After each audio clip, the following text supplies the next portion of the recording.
Are you living the life your body and heart adore? Just doing what you've always done? Sometimes what used to serve us well in our 40s or 50s can quietly become harmful in our 70s. But here's the beautiful truth. Letting go is not about giving up. It's about making room for more peace, energy, and joy. So today, let's talk gently about 9 things you might want to stop doing after 70. To live not just longer, but better. 1. Stop ignoring sleep problems. 73 always prided himself on being an early riser, up by 5 a.m., no matter what. But lately, he's been dragging by mid-afternoon, falling asleep in front of the TV, and waking up groggy. Many older adults think poor sleep is just part of aging, but it's not. Insomnia, restless sleep, or frequent waking could signal underlying issues like sleep apnea, medication side effects, or anxiety. And poor sleep affects more than just energy. It's linked to memory loss, high blood pressure, and even increased fall risk. What to do? Don't brush it off. Talk to your doctor. Try calming routines before bed, warm baths. No screens an hour before sleep. Gentle music. Prioritize rest the same way you do nutrition or movement. Let's revisit Tom. At first, he chalked up his sleepiness to just getting older. But after months of poor rest, his balance was worse. His mood irritable, and his memory foggy. It wasn't until he dozed off while driving that he realized something had to change. Here's the thing. Many over 70 accept sleep disturbances as normal. But disrupted sleep is often a symptom, not a cause. Issues like sleep apnea, restless leg syndrome, or even side effects from blood pressure. Medications can quietly destroy sleep quality. And poor sleep does more than leave you tired. It affects immune function, cognition, blood sugar regulation, even increases fall risk by impairing reflexes. Tom's doctor referred him for a sleep study. It turned out he had mild sleep apnea easily, managed with lifestyle adjustments and a small CPAP machine. Within weeks, he felt decades younger. Your takeaway: if you feel groggy, moody, or off balance during the day, don't brush it off. Talk to your doctor. Try natural sleep enhancers, chamomile tea, magnesium, or meditation. Prioritize a consistent sleep schedule. Remember, rest is not laziness. It's healing in progress. 2. Stop saying I'm too old for that. When Ellen turned 76, her daughter invited her to a gentle yoga class. That's for young people, she said. My body's too stiff. But with a little encouragement, she went, and after a few classes, she said, I can't believe I waited this long. Your body may have changed, but movement, learning, and laughter are still yours. That inner voice that says, I'm too old, challenge it. Whether it's dancing, learning an instrument, joining a book club, or traveling, try something new. You don't have to be perfect. You just have to be willing. Ellen's story reflects many seniors. The phrase, I'm too old, for that becomes a barrier, not a boundary. Here's the truth. Our minds crave novelty. Our bodies thrive on movement. And our hearts long for connection and challenge. Even at 75, 80, or 90. Studies show that seniors who engage in new experiences, whether it's learning a language, trying Tai Chi, or even playing an instrument, show improved brain plasticity, emotional well-being, and mobility. Ellen started yoga in a chair, with modifications. Today, she credits it with reducing her back pain and increasing her self-confidence. I didn't just find flexibility in my body, she said, but in my mindset. You don't have to take big risks. Even micro-adventures, a new walking route, cooking a new recipe, or signing up for a local art class, spark joy and keep your spirit young. 3. Stop skipping strength exercises. Frank, a retired teacher, walked every day, but he still felt weaker each year. Why? Walking is wonderful, but it doesn't build muscle. After 70, we naturally lose muscle mass unless we actively maintain it.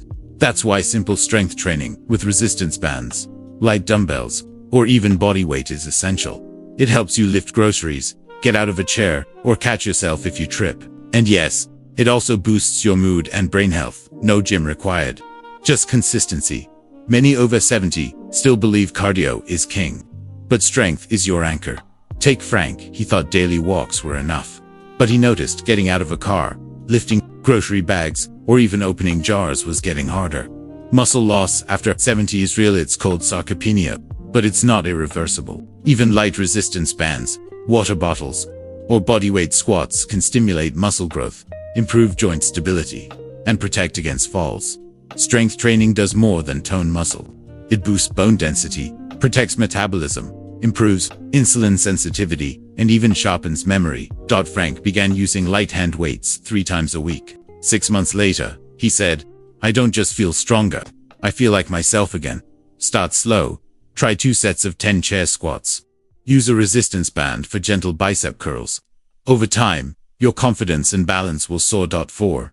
Stop bottling up your emotions. Martha always said, "There's no use crying over spilled milk." But after losing her husband, she stopped talking about how lonely she felt until one day she had a panic attack in the grocery store.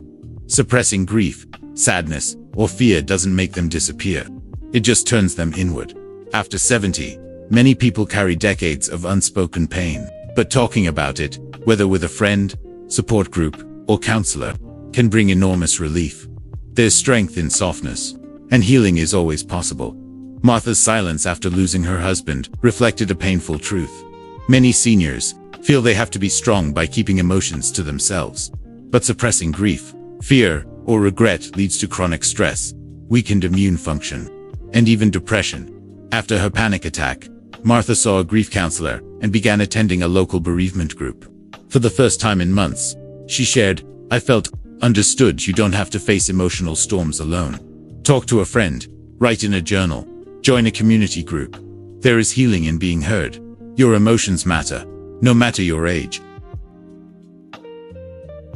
5. Stop eating like you're in your 40s. Our bodies change with age. Metabolism slows, digestion shifts, nutrient absorption decreases, but habits die hard. Joe still ate like he was 45, big steaks, soda, and few vegetables. It caught up with him in the form of joint pain, fatigue, and borderline diabetes. After working with a dietitian, he found ways to love food and fuel his body wisely. Smaller portions, more fiber, less salt, more water. Eating for your age isn't about dieting, it's about respecting your body's new rhythm. Joe's story highlights a common habit: eating out of routine, not reflection. At 70 plus, your nutritional needs shift. You need more protein, more fiber, fewer empty calories, and hydration, even when you don't feel thirsty. Joe replaced soda with water infused with lemon. He added lentils, greens, and grilled fish to his meals. He even discovered a love for roasted vegetables he had never tried before. Soon, his energy returned. His joint inflammation reduced. His doctor took him off one of his medications. Nutrition doesn't have to be bland or boring. It can be deeply nourishing and delicious. 6. Stop avoiding technology. Too complicated, said Rose. Every time her son offered to teach her about her tablet. But once she learned how to use video calls, music apps, and online classes, her world expanded. Now, she FaceTimes her grandkids every week and plays piano on a virtual keyboard app.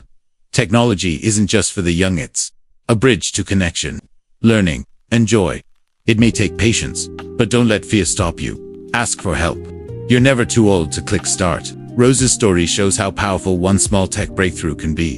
When seniors embrace simple tech like video calls, online health portals, or even YouTube exercise videos, they gain access to connection, knowledge, and fun. Technology is no longer optional. It helps with medication reminders, medical appointments, entertainment, and social connection. Yes, there's a learning curve, but your grandkids or local senior centers would love to help. Start with one thing. Learn it well, then try another. Soon you'll realize you're not falling behind, you're catching up on a better way to live. 7. Stop neglecting friendships. After retirement and the loss of his bowling buddies, Henry slowly stopped reaching out to anyone. Days turned into weeks of silence. Loneliness is not just sad, it's dangerous. It's been compared to smoking 15 cigarettes a day in terms of health risk. If you've drifted from friends, it's okay. Reach out, call, join a group, volunteer. Don't need a dozen companions, just 1 or 2 people who make you feel seen.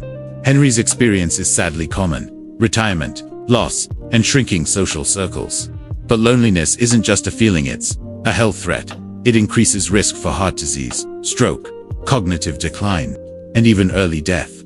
Friendship doesn't have to mean big outings. It can be as simple as a weekly phone call, an email exchange, or sitting in the park with someone. Henry joined a senior walking group. Now, he walks twice a week and chats about baseball, books, and grandchildren. It's the highlight of my week, he said. Companionship isn't just company. It's a form of medicine. 8. Stop driving without reassessing your abilities. Diane, 79, loved her independence, but her kids worried after she got lost driving to the dentist. She insisted she was fine, until a close call at an intersection made her pause. Driving represents freedom, but clinging to it past our safe ability can put ourselves and others at risk.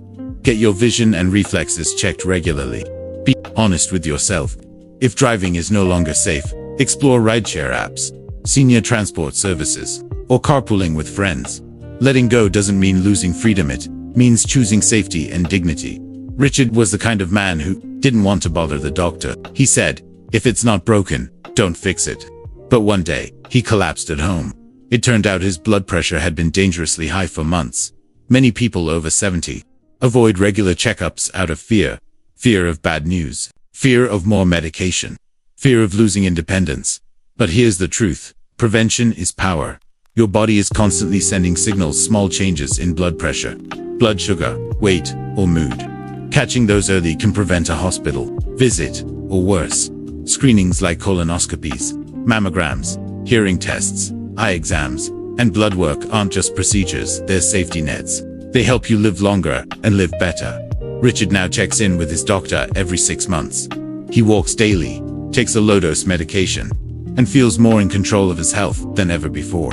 If you haven't seen your doctor in over a year, pick up the phone. Prevention doesn't take away your freedom, it protects it.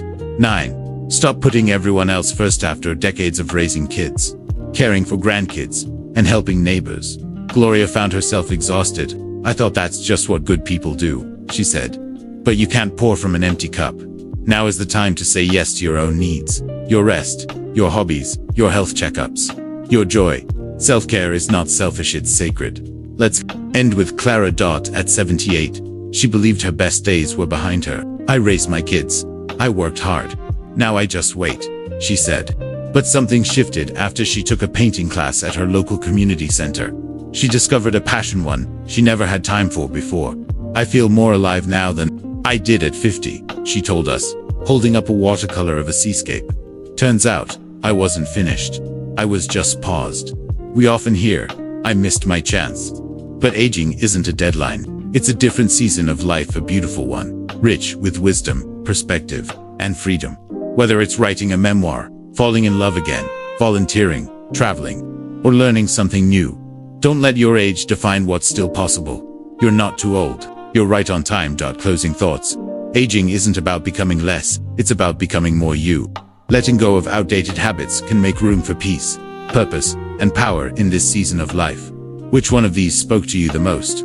Have you let go of something recently that made you feel better? We'd love to hear your thoughts in the comments. And if this video helped you, please give it a thumbs up, subscribe to the channel, and share it with someone you love. You're not too old. You're just getting started.